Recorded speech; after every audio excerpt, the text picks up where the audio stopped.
It's Friday, April 19th. I'm Priyanka Arabindi. And I'm Juanita Tolliver, and this is What a Day. Well, we've got a box of matches for the House Freedom Caucus. Yes, the conservatives have started a group to make sure that GOP leaders aren't making moves to curb their power. They are calling it the Floor Action Response Team, which is FART for short. It's almost like no one gave this any substantive thought. No. Messaging? None at all. None of that? None at all.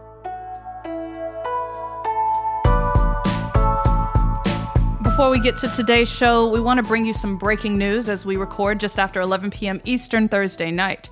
Israel has launched a retaliatory missile strike against Iran. Multiple news outlets cite unnamed U.S. officials who confirmed the news.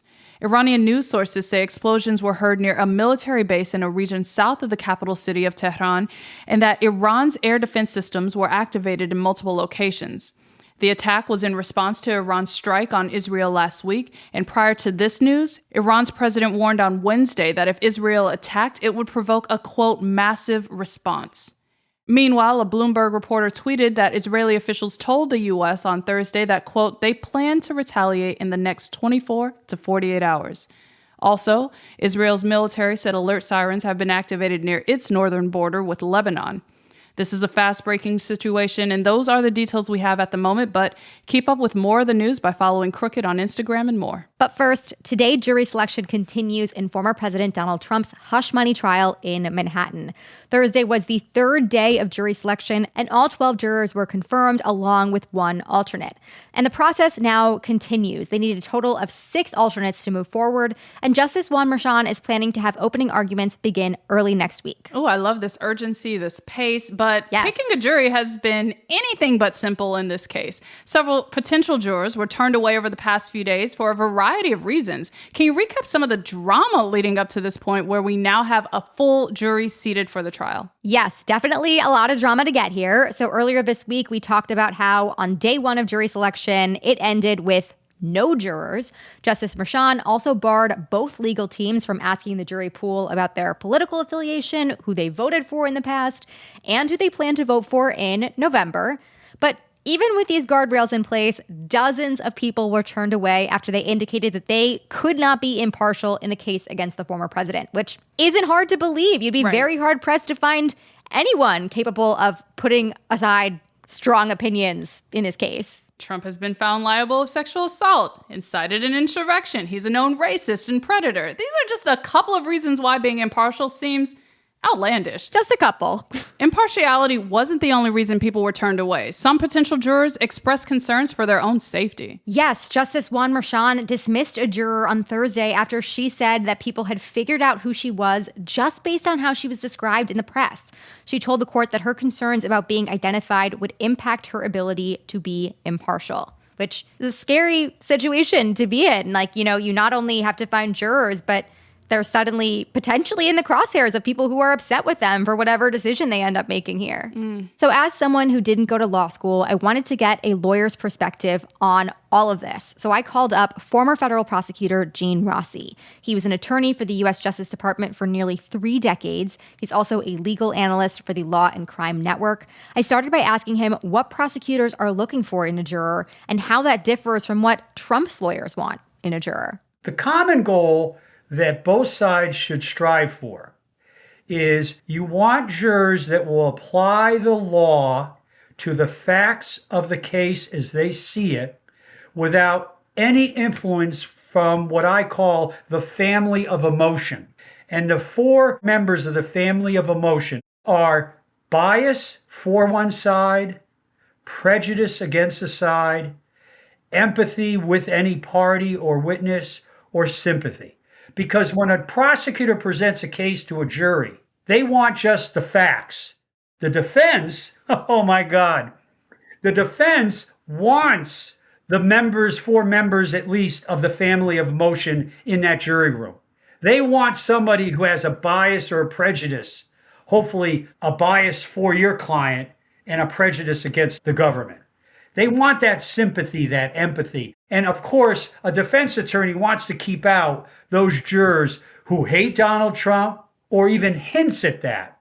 They obviously have to keep those people out of the courtroom.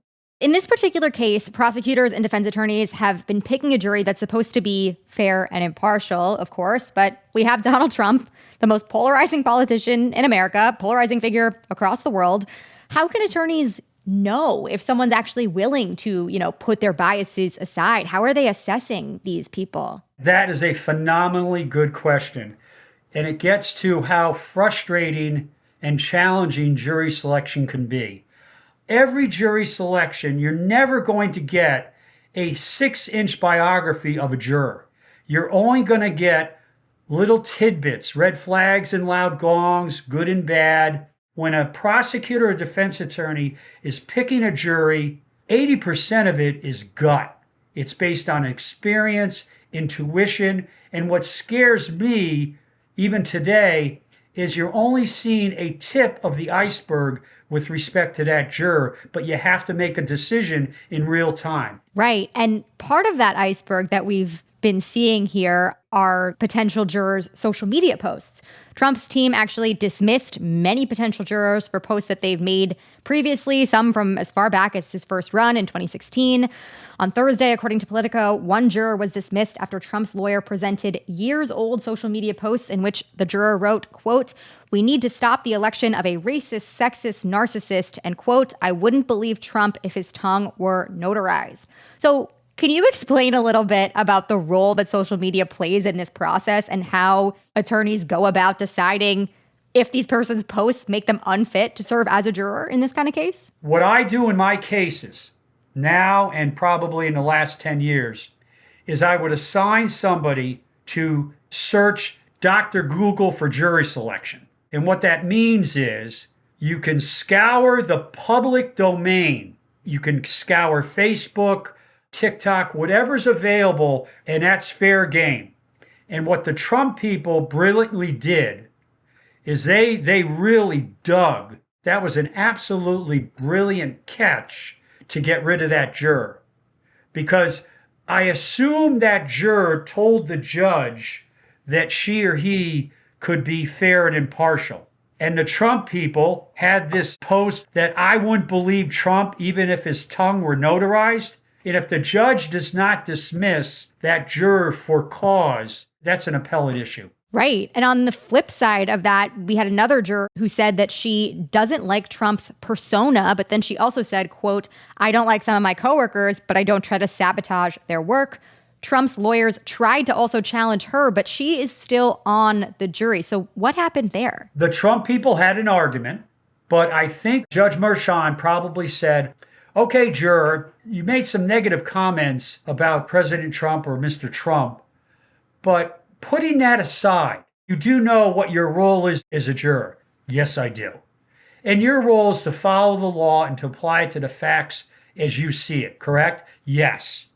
"Now, juror, putting aside the comment you just made about Mr. Trump, can you do that and put aside your feelings that you just expressed? Can you still be, quote, fair and impartial in applying the law to the facts as you see them?" I'll guarantee that judge said that. And I'll guarantee the juror said, "Yes, I can do that." I think that would survive an appellate challenge. Something else that came up is actually something you mentioned earlier. One juror was dismissed on Thursday after she said she feared for her safety after parts of her identity were made public in the media. Given the kinds of threats that Trump's supporters have sent to judges, prosecutors, and other officials, what guardrails has Justice Merchan put in place to protect the jurors in this case? I imagine there have to be some serious ones.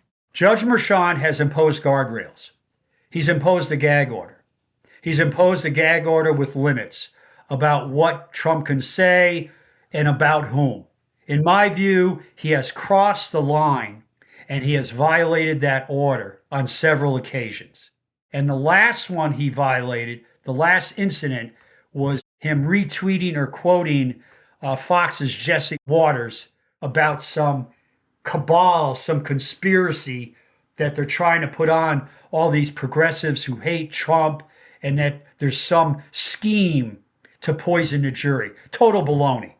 And what bothers me is, one, he violated the gag order because he's attacking the whole juror pool. He's antagonizing his followers. He's ginning them up and he should suffer consequences. Should he be put in jail? No. But should he be fined? Yes. And he should be told, if you do this again, you will be incarcerated throughout the whole trial, because you cannot intimidate jurors either directly or indirectly. And what breaks my heart, this breaks my heart, is that juror was facing stress and emotion after she had been put into the jury box. And I have never seen a juror in my 30 years who was put into the box and picked, and then the next day or 2 days later said, I can't do it because I'm afraid. That scares me. That embarrasses me. It tarnishes the integrity of the judicial process, whether it's a state case or a criminal case. It really bothers me. I'm just worried that because of the fear that they could be harmed, harassed, hounded, tracked down like dogs, that some of these jurors who could be fair and impartial are going to lean towards President Trump to cut him a break. And that's not fair. Right. Just as it's not fair that they bring these prejudices and biases for the government, prejudices against Mr. Trump, and they use that to find him guilty. Is it a perfect system? No. Are influences going to be hard to suppress? Yes. But looking at the way Judge Merchan is picking his jury so far, I think we're doing the best we can. That was my conversation with former federal prosecutor Gene Rossi. Thanks for that, Priyanka. Now let's turn to more protests related to Gaza, this time in the private sector. Google, Google, you can't hide. We charge you with genocide. That was the sound of Google employees chanting during the demonstration at the company's Sunnyvale, California offices earlier this week that was posted online by ABC7 Bay Area News. The employees were protesting Google's contract to provide the Israeli government and military with cloud infrastructure, artificial intelligence, and data centers. In response, late Wednesday night, Google's vice president of global security announced that the company had fired 28 employees who participated in a multi-city simultaneous protest earlier this week in New York, Seattle, and Sunnyvale, California. According to the official memo reviewed by CNBC, Google investigated and terminated the employees after they, quote, took over office spaces, defaced our property, and physically impeded the work of other Googlers. They added that they will, quote, continue to investigate and take action as needed. The protesters denied the claims to Washington Post reporters and expressed outrage at the fact that some of the employees who were fired didn't even participate in the peaceful protest. Wow. Okay. So can you explain for us what exactly happened at these protests and what we know at this point about the employees who were fired? These were peaceful sit-in protests where employees occupied the offices of senior officials, including Google Cloud CEO Thomas Kurian. During the protests, they wrote their demands on whiteboards, chanted, and sat on the floor for hours before 9 of the protesters were arrested on trespassing charges. The employees are part of a group called No Tech for Apartheid, and some of the workers who were arrested told CNBC that they were locked out of their accounts and placed on administrative leave during the protest. One fired employee told the Washington Post, quote, this is a wildly disproportionate response to workers standing up for morality and for holding Google accountable for its own promises. That employee was referring to the fact that No Tech for Apartheid has been protesting Google's dealings with Israel via letter-writing campaigns and other activations since 2021, and the swift firings are an atypical response. You mentioned Google's dealings with Israel. Tell us about the specific deal that these employees were protesting. They were protesting Project Nimbus, a $1.2 billion joint contract with Amazon and Google that sells technology and cloud computing services to Israel and its military. In a statement posted on Medium, No Tech for Apartheid organizers wrote that Project Nimbus has become, quote, a major health and safe workplace conditions issue. They also added, quote, in the 3 years that we've been organizing against Project Nimbus, we have yet to hear from a single executive about our concerns, and they intend to keep organizing protests until Google drops Nimbus. We'll keep following this story, especially as the fired Google employees are considering legal recourse, but that's the latest for now. We'll be back after some ads.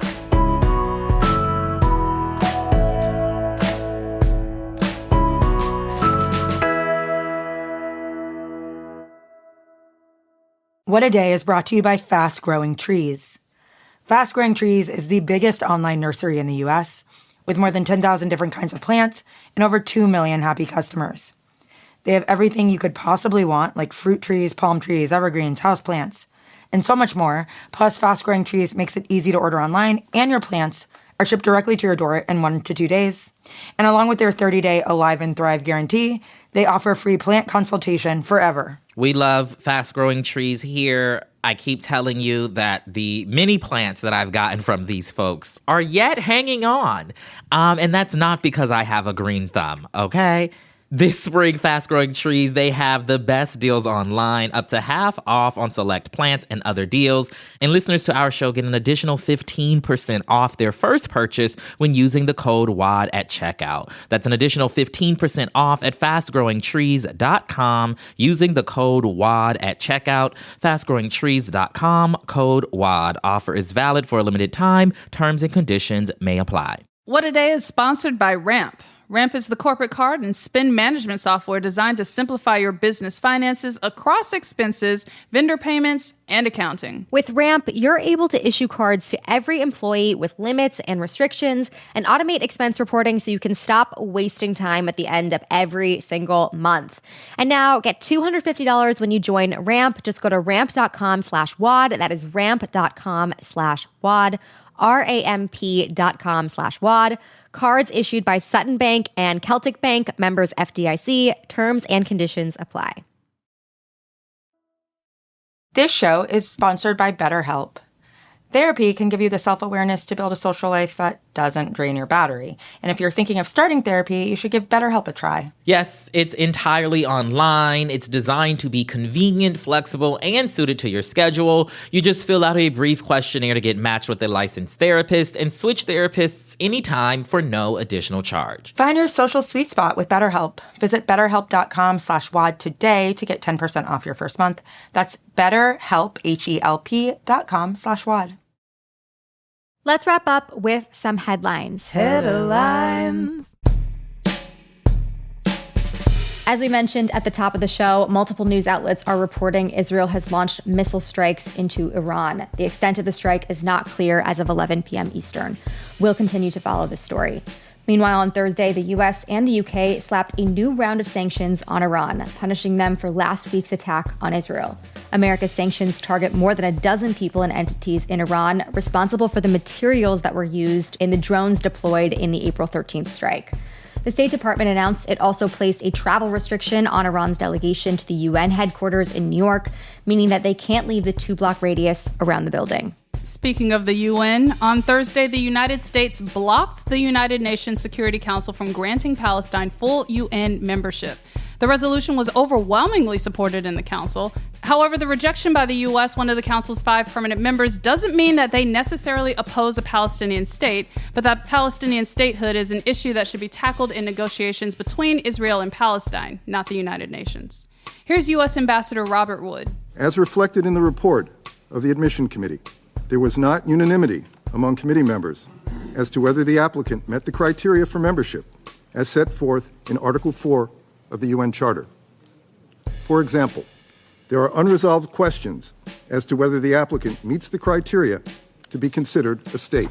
For over a decade, Palestine has been a part of the United Nations as a limited non-member state. That means they'll stay an observing participant for now. And an update on the protests on Columbia University's campus. The New York Police Department arrested more than 100 people on the campus during the ongoing pro-Palestine protests. House Representative Ilhan Omar's daughter, Isra Hersey, was among those arrested. Hersey is a student at Barnard College. She was also suspended. A bill to potentially ban TikTok is back up for a vote in the U.S. House. Republican Speaker Mike Johnson slipped it into the foreign aid package, which includes funding for Ukraine, Israel, and Taiwan. The vote is expected Saturday, setting up a vote in the Senate as soon as next week. Also setting up a lot of these people to be not happy about having to work on a weekend. The House already passed a similar TikTok bill last month. This new version would give the Chinese owners of the app ByteDance up to a year to sell its stake in the app or risk a ban in the U.S. The original version gave them just 6 months. President Biden has said that he will sign a bill to ban TikTok. National security officials and lawmakers from both parties warn that TikTok could be a security threat for American users. though they presented little evidence backing up that claim. If you remember my conversation with Louise Matsakis back when this was originally in the news, we get into this. We're going to link that in our show notes. I highly recommend taking a listen to that because it is very interesting. TikTok says that a ban would violate the First Amendment. It would also violate my ability to enjoy my free time. So I'm not thrilled, I could say. I appreciate your commitment to the cause, friends.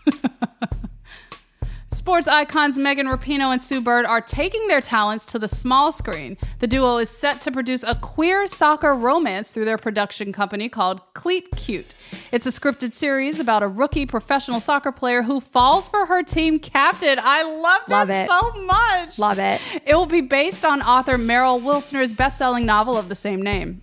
In a statement, Bird and Rapinoe said, quote, having spent most of our lives on teams, we want to celebrate the ways in which relationships, both romantic and platonic, are organically created through sports. Cleat Cute will not shy away from the messiness, occasional frustration, and undeniable beauty that come with loving the game and the players within it. There's no word on when it will be released, but we cannot wait. I promise you, I will be front and center. Yes. Also, I love that they're like, we're not going to shy away from the messiness. So wherever this lands, I want drama, drama, drama. Yes. I feel like this would make a perfect addition to Hallmark's catalog. Just saying. Okay, well, you and I differ there because I'm like, I want this on a regular, real streamer. This seems like actual quality content. Not real. No, real. I mean, especially with Megan and Sue attached, like it will be accurate in terms of like the actual sport. Like it'll be a good 100%. story. I'm excited. This is already going to be my new favorite TV show. I'm also wondering if they're casting actual soccer players. Like that would be dope. Like who wants to get their acting chops? Who wants to move from the field to the screen? I love this. This is exciting. This is my replacement for Ted Lasso. There's a soccer ball shaped hole in my heart, and this will fill it. And those are the headlines. One more thing before we go. You know we love to support the non-binary community, and you know we also love wordplay. So, of course, we have a new tee in the Crooked store that does both. They, them's the rules. It's a tee based off a segment on Love It or Leave It, and it's been a highly requested merch item. Now, it's finally here. Head to crooked.com/store to pick up a shirt. That's all for today. If you like the show, make sure you subscribe, leave a review, make a queer WNBA rom-com too, and tell your friends to listen. And if you are into reading and not just the future, according to my TikTok tarot readers like me, What a Day is also a nightly newsletter. Check it out and subscribe at crooked.com/subscribe. I'm Priyanka Arabindi. I'm Juanita Tolliver. And don't trust a fart in Congress. There are a lot of them. I do appreciate that this allows me to be a juvenile for a moment because seriously, no one thought about this? Come on.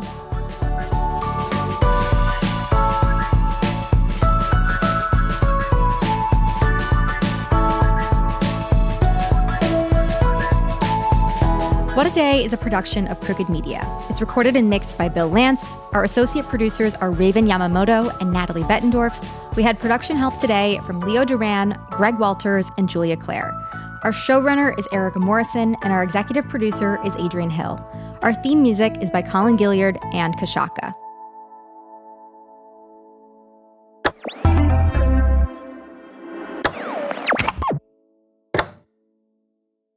From amazing 5-bedroom, 2-story homes to beautiful 2 bedrooms with office space, Celebrity Homes has the perfect home for you. Our homes come with amazing features, vaulted ceilings, sprinkler systems, quartz countertops, designer light packages, and more. Plus, Celebrity Homes is proud to offer our new exclusive closing package. Get a refrigerator, washer-dryer, garage door opener, instant access to Wi-Fi, professionally installed blinds, and up to $3,000 towards closing costs. Yes, it's all included. Visit CelebrityHomesOmaha.com today. It's time to do more dancing in Denver. Groove to Gary Clark Jr. at Red Rocks Amphitheater on May 13th. Sway to Stevie Nicks at Ball Arena on May 30th. And get down to Brooks and Dunn at Ball Arena on May 31st. What are you waiting for? It's time to do more Denver. Start planning your concerts and more at visitdenver.com/do more.